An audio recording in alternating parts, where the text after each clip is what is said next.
Yung discharge of firearms is disturbing. Yung pakaputok ng baril. Nasa loob ka ng building. At ang inyong pinuputukan ay law enforcement. That's so ironic na ang law enforcement, papuputukan mo na warning shot. Ano yun? Siya ba ang ano? Hindi ko alam, hindi ko naintindihan saan sila nanggagaling sa bagay na yun.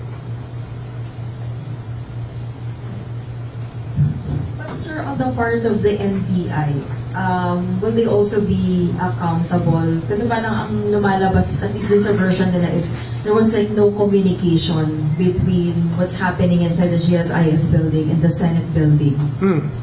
May naka-embed naman na, may naka-embed doon ng reporter. Nakita ko yung footage doon eh.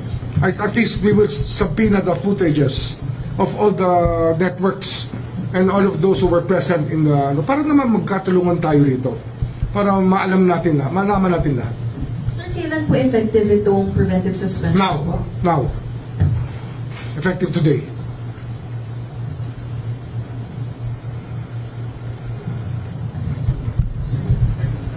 Sir, how about the senators who decided to be with Senator De La Rosa overnight? Kasi yung ayun, titignan natin yan. Ano yun? We have to look at the whole context. Titignan natin yan sa buong context. Kasi nga, parang parang maraming suspecha ang tao. Kaya natin ginagawa ito para maalay natin ang fears ng tao na magkakaroon ng whitewash o hindi tayo kikilos ang ombudsman sa bagay na to.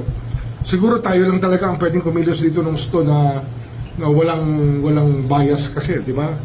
Ang problema rito ay may kanya-kanya tayong dahilan sa iba't ibang departamento, pero dito sa ombudsman, ito yung ating tungkulin na malaman at alamin at ipagbunyi sa tao, ipaalam sa tao yung mga pangyayari mula sa ating perspektibo. Sir, good afternoon. Sir Joseph po sa GMA. Sir, how are you? Sir, una muna, I'll just pick up from your point. Sabi niyo po, it's worrisome na pag nilagay natin yung ganong klaseng tao. This is in that position and in that power. Can we elaborate with reference to... Santo. Yung kanina po, kay Plaska? Apo. Kasi nga, worrisome yun. Kasi nga, papuputukan mo law enforcement. Ano siya, mas mataas sa law enforcement? Is he higher than law enforcement? He's supposed to help the Senate maintain the rules of the Senate. Pero para paputukan mo law enforcement, ibang usapan yan. Hindi natin tinotolerate yung ganyang behavior. We do not tolerate that. Sir, so technically, the ombudsman is conducting an investigation into what happened. Yes, we already formed a panel. We're actually, buo na ba yung panel natin? We're in the process of forming a panel that will be complete by the end of the day para mag-issue na kami ng subpoenas for next week. As early as next week, sir? As early as next week. Okay. For what possible violations? Marami eh. Di ba?